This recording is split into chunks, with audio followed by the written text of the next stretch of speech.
আসসালামু আলাইকুম, আশা করি সকলেই ভালো আছেন। আজকে আমি আপনাদের মাধ্যমে তোলার একটা টিউটোরিয়াল নিয়ে হাজির হলাম।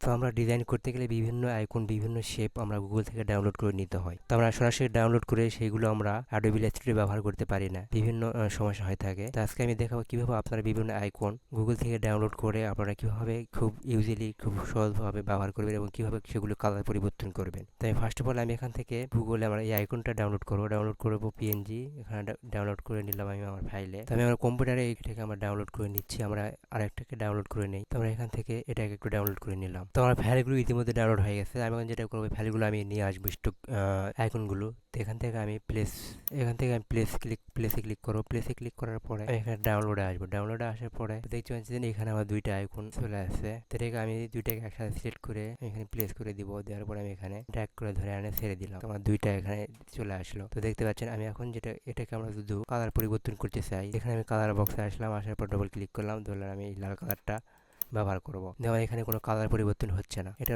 সেম একই ক্ষেত্রে। ফার্স্ট অফ অল আমাদেরকে যেটা করতে হবে, আমরা এটাকে সিলেক্ট করলাম। করার পরে আমাদের এখান থেকে ইমেজ টেস্ট এখানে ক্লিক করব। এখানে ক্লিক করার পরে তারপরে এক্সপান্ড এখানে ক্লিক করবে। এবারে আরেকটু জুম করে নেই। তারপরে আমরা যেটা এখানে আমরা দেখতে পাবো অ্যাড বাটন ক্লিক করে গ্রুপ অবস্থা আছে। তো আমরা এটাকে আনগ্রুপ করে নিলাম। আনগ্রুপ করে নেওয়ার পরে আমরা এখান থেকে সাদাটাকে ডবল ক্লিক করব। ডবল ক্লিক করার পর আমরা এখান থেকে কিবোর্ড থেকে ডিলিট বাটন চাপবো। এ পাশে ডবল ক্লিক করব, করে আমরা এটাকে কিবোর্ড থেকে ডিলিট বাটন চাপবো। আর মাঝখানে আমরা ডবল ক্লিক করব, এখানে ডিলিট চাপবো। ডিলিট যাওয়ার পর সিলেক্ট করার পরে ডিলিট চাপে দিবেন। তারপর আমরা যেটা করব, এটাকে আমরা ড্র্যাগ করে সিলেক্ট করে নিলাম পুরোটাকে। সিলেক্ট করার পর মাউসের রাইট বাটন ক্লিক করার পরে আমরা এখান থেকে অবজেক্টে যাব। অবজেক্টে যাওয়ার পরে এখানে গ্রুপ করে নিব। তারপর আমরা এটা গ্রুপ অবস্থা আছে, আমি এটাকে এখানে নিয়ে আসলাম। আনার পরে আমি এখান থেকে কালার প্যানেলে আসলাম। আসার পরে আমি এখান থেকে একটা কালার সিলেক্ট করে দিলাম। তো দেখতে পাচ্ছেন একটু আগে আমরা এটাকে কালার দিতে পারতেছিলাম না বা কালার নিচ্ছিল না। তখন আমরা যেটা করব, এটাকে আমরা ইচ্ছা মতো যে কোনো কালার দিতে পারবো। তো এরকম করে আপনারা বিভিন্ন আইকন গুগল থেকে ডাউনলোড করে এরকম করে ব্যবহার করতে পারবেন।